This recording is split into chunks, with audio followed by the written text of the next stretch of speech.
Hello viewers. So இந்த வீடியோவில் நாம சிம்பிள் இன்ட்ரெஸ்ட் அதாவது தனி வட்டி. ஸோ அதுல இருந்து தான் நம்ம என்ன பார்க்க போறோம், ப்ராப்ளம்ஸ் வந்து ஒர்க் அவுட் பண்ண போறோம். சரிங்களா? தனி வட்டி கண்டுபிடிக்கிறதுக்கான ஃபார்முலா, அதாவது வட்டி கண்டுபிடிக்கிறதுக்கான formula is equal to PNR divided by 100. சரிங்களா? இதுல பி அப்படிங்கிறது வந்து என்னன்னா அசல், அப்படின்னா பிரின்சிபல் அமௌண்ட் அப்படின்னு சொல்லி சொல்லுவோம். என் அப்படிங்கிறது வந்து நம்பர் ஆஃப் இயர்ஸ், அதாவது வருடங்கள். ரே ஆறுங்கிறது ரேட் ஆஃப் இன்ட்ரெஸ்ட், அதாவது வட்டி விகிதம். ஸோ அதுதான் ரேட் ஆஃப் இன்ட்ரெஸ்ட் அப்படின்னு சொல்லி சொல்லுவோம். சொல்றது புரிஞ்சுங்களா? ஸோ இதுதான் வந்து எனக்கு ஃபார்முலா. அப்போ எனக்கு கிடைக்கக்கூடிய மொத்த தொகை வந்து எவ்வளவு இருக்கும் அப்படின்னா டோட்டல் அமௌண்ட். சரிங்களா? என்னுடைய அசல் பிளஸ் வட்டி, வட்டியை நான் இன்ட்ரெஸ்ட்னு சொல்லுவேன். சரிங்களா? அது ஐன்னு எடுத்துக்கிறேன். அப்போ எனக்கு என்ன கிடைக்கும், மொத்த தொகை வந்து அசல் வட்டி இதோடைய கூட்டு தொகையா இருக்கும். இதுதான் வந்து தனி வட்டிக்கான ஃபார்முலா. சரிங்களா? பட் ரிப்பீட்டடா இந்த ஃபார்முலா யூஸ் பண்ணுவோமான்னு கேட்டா தேவை வந்து எனக்கு இருக்காது. ஏன்னா நம்ம ஆல்ரெடி பெர்சன்டேஜ் பார்த்துருக்கோம், அதுல ட்ரிக்ஸ் பார்த்துருக்கிறோம். அதை பேஸ் பண்ணி எப்படி அப்ரோச் பண்றதுங்கிறத இங்க நம்ம பார்க்க போறோம். சொல்றது புரியுதுங்களா? இப்போ என்னுடைய அசல் 5000 அப்படின்ட்டாங்க. 10% வட்டி. அப்போ 5000த்துல 10% அப்படிங்கிறது எவ்வளோ, 500 ரூபா. இது வந்து ஒரு வருஷத்துக்கான வட்டி. மொத்தம் எத்தனை வருஷம், 5 வருஷம். அப்ப இன்ட்டு 5 போட்டா எவ்வளவு வரும், 2500 வரும். அப்ப ஆப்ஷன் சி தான் சரியான பதில். ஸோ இந்த நீங்க ஃபார்முலால யூஸ் பண்ணாலும் அதே ஆன்சர் தான் வரும். ஸோ ஃபார்முலால யூஸ் பண்றத நீங்க ஹோம்ஒர்க்கா எடுத்து போட்டு பாருங்க. பட் நம்ம லாஜிக்கா பெர்சன்டேஜ் போட்ட அந்த ட்ரிக்ஸை வச்சு எப்படி போடலாங்கிறத இந்த வீடியோல நான் உங்களுக்கு எக்ஸ்பிளைன் பண்ண போறேன். ஸோ இப்போ அடுத்தது, அசோக் 10,000 ரூபாயை ஆண்டுக்கு 8% என்ற வட்டி வீதத்தில் ஒரு வங்கியில் முதலீடு செய்துள்ளார். 5 ஆண்டுகளில் கிடைக்கும் தனி வட்டியை காண்க. அதாவது இப்போ இதுல 10% அப்படிங்கிறது வந்து எனக்கு எவ்வளவு வரும் அப்படின்னா 1000 ரூபாய். சரிங்களா? அப்போ 1% அப்படிங்கிறது எதுக்கு ஈக்குவலா இருக்கும்னு சொல்லி பார்த்தோம்னா it should be equal to 100.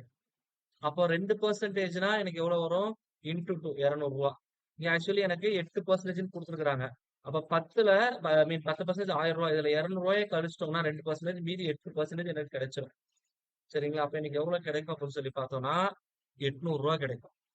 அப்போ வருஷத்துக்கு 800 ரூபானா 5 வருஷத்துக்கு எவ்வளவு ஆச்சு, 8 40, 4000 ரூபாய். ஆப்ஷன் சி தான் வந்து சரியான பதில். சரிங்களா? இப்ப அடுத்த சம் பார்ப்போம். கமல் ஒரு ஆண்டிற்கு 7% வட்டி வீதத்தில் ரூபாய் 3000 சேமிக்கிறார்.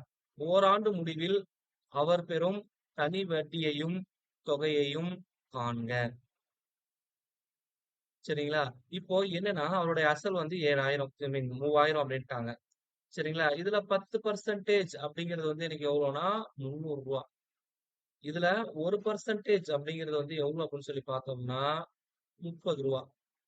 சரிங்களா? 7%. அப்ப 7% அப்படின்னா என்ன பண்ணலாம், 10ல 3% கழிச்சிடலாம். 1% 30 ரூபானா 3% 90 ரூபாய். அப்போ 300 ரூபாயில 90 ரூபாயை கழிச்சிட்டா 210 ரூபாய் தான் அவருக்கு வட்டின்னு வரும். சரிங்களா? அப்போ என்னுடைய டோட்டல் அமௌண்ட் வந்து எவ்வளவு இருக்கும், 3000 கூட 210 ஆட் பண்ணீங்கன்னா 3210. ஆப்ஷன் ஏ தான் சரியான பதில்.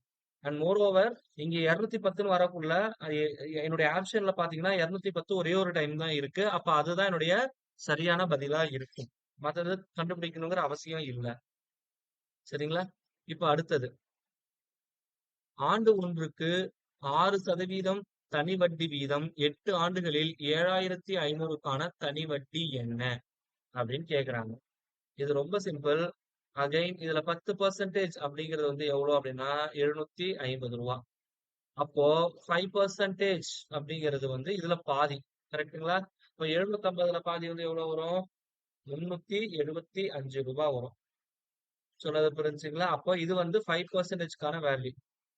இப்போ இதுல இருந்து 1%ங்கிறது 75 ரூபாய். கரெக்ட்டுங்களா? 10% 750னா 1% வந்து 75 ரூபாய். இது கூட ஒரு 75 ஆட் பண்ணிக்கங்க, 450 ரூபான்னு கிடைக்கும். அப்போ ஒரு வருஷத்துக்கு 450 ரூபானா 8 வருஷத்துக்கு எவ்வளவு? சரிங்களா? 8 5 40, மீதி 4, 8 4 32, 36, 3600. அப்ப ஆப்ஷன் பி தான் வந்து சரியான பதில். சரிங்களா? இப்போ அடுத்தது பார்ப்போம். இங்க ரூபாய் 7,500க்கு 8% வட்டி வீதம் ஒரு வருடம் 6 மாதங்களுக்கான தனி வட்டியை காண்க. அப்போ 8% சொல்லிட்டாங்க. அப்போ இதுல 10% அப்படிங்கிறது வந்து எதுக்கு ஈக்குவலா இருக்கும்னு சொல்லி பார்த்தோம்னா 750க்கு ஈக்குவலா இருக்கும்.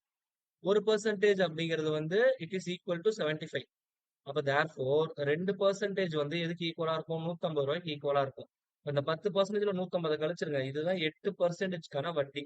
அப்போ ஒரு வருஷத்துக்கு எவ்வளோ? 600 ரூபாய் வட்டி. சரிங்களா? இப்போ 6 மாதம் அப்படிங்கிறது வந்து வருடத்துக்கு கன்வெர்ட் பண்ணிடுங்க. 6 மாதம். சரிங்களா? ஒரு வருடத்துக்கு எத்தனை மாதம்? 12 மாதம். அப்ப அடிச்சோம்னா என்ன வரும்? 1/2. அப்போ ஒரு வருஷத்துக்கு என்ன வட்டி வருதோ அதுல பாதி 6 மாசத்துக்கு வரும். 600 ரூபாய் ஆல்ரெடி வட்டி வருது. அப்ப அதுல பாதி 300. 1.5 வருஷத்துக்கு மொத்த வட்டி எவ்வளவு வரும்? 900 வரும். அப்ப ஆப்ஷன் டி தான் சரியான பதில். அப்ப இந்த மாதிரி மாதங்கள் கொடுத்து கேட்டாங்கன்னா, இந்த மாதிரி வருடங்களை போட்டு என்ன பண்ணிடணும்? ஃபிராக்ஷனா கன்வெர்ட் பண்ணிட்டா எனக்கு ஆன்சர் கண்டுபிடிக்கிறது ரொம்ப எளிமையா இருக்கும். சோ நெக்ஸ்ட், இப்போ 68,000க்கு ஆண்டு வட்டி 16.2/3% வீதத்தில் 9 மாதங்களுக்கான தனி வட்டி அப்படின்னு இருக்கு. இப்போ இதுல நம்ம அந்த சொன்ன ட்ரிக் அப்ளை பண்றது கொஞ்சம் காம்ப்ளிகேட்டடா இருக்கும். ஏன்னா எனக்கு ஃபிராக்ஷன்ல இருக்கு.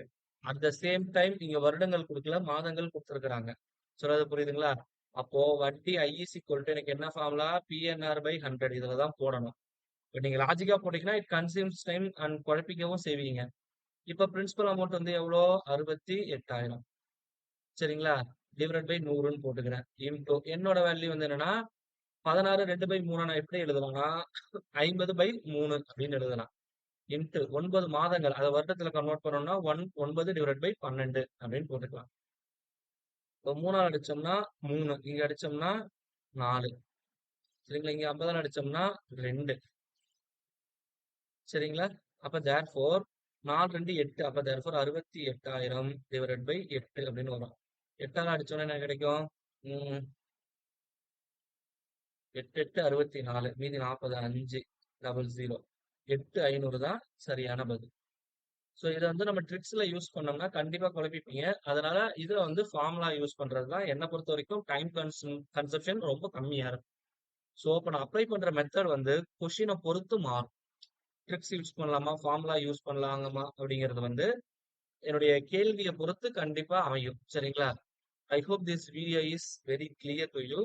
ஸோ நம்மளுடைய எக்ஸ்பிளனேஷன்ஸ் எல்லாமே உங்களுக்கு எளிமையா இருந்ததுன்னா மறக்காம நம்மளோட சேனலை சப்ஸ்கிரைப் பண்ணிடுங்க.